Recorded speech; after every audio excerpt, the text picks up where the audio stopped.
So a theft case may seem like something minor, maybe something like a shoplifting case. But that being said, we've had situations where people have come to us and they're distraught because they can't pass a background check. And they're asking us to seal the record, and we'll go back and look at what happened. And it'll turn out that when they were very young, in their 20s or something like that, they were caught shoplifting. And the case was handled incorrectly, and they ended up with a theft conviction on their record. The issue with that is that a theft conviction is going to have a lot of problems for you going forward. Employers don't like to see thefts on people's background checks.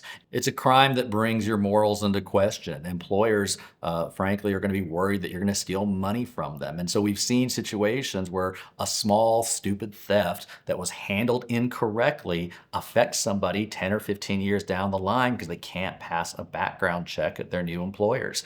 So even small theft cases need to be handled correctly. We had a client years and years ago that was accused of theft of a bulldozer. And the value of the bulldozer was so high that it was a serious, serious felony. He was facing serious prison time. So the point being that in Texas, the theft severity is based on the value of the item. Stealing a bulldozer is very different than stealing a hairbrush from Walmart. We refer to this as the theft value ladder. And so anything under $500 is going to be a Class C, which is essentially a traffic ticket.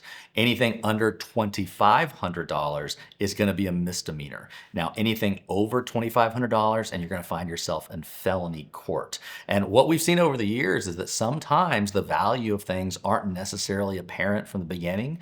So for example, we had a client a few years ago that on Halloween, this young person was trick-or-treating and they went and they broke their neighbor's statue. Well, it turns out that the statue was worth $3,000 or $4,000. And instead of a small misdemeanor case, because of the value of the item, all of a sudden this young person was facing a felony. Okay, so you're at HEB and you've got a cart full of items and you go and you pay for all of them and you walk out to your car and you're unloading your cart and you realize that the water bottles on the lower part of the shopping cart, you forgot to scan and pay. So you turn around and you bring the water bottles back. At that point, have you committed a theft?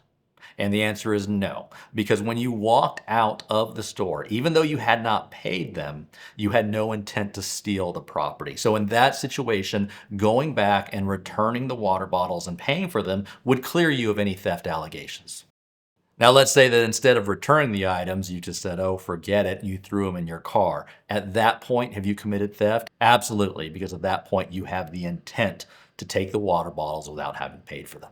So the introduction of self-checkouts at Targets and HEBs and Walmarts has introduced society to a whole new temptation to shoplift. And so it all comes down to the intent of the person scanning their items. Did they accidentally forget to scan the barcode, or was this done on purpose? And so the severity and the consequences of a theft case are going to be so directly tied to the value of the item. We want to make sure that you don't get a theft conviction on your record. Theft convictions are crimes of moral turpitude, and they follow you around forever. We've had clients that get theft charges very young in life for some kind of ridiculous stealing makeup from a Walmart, and then 20 years later, they can't pass a background check at a major employer because they have a crime of moral turpitude. So even if it's a small theft case, you want to take it serious and make sure it does not end up on your record.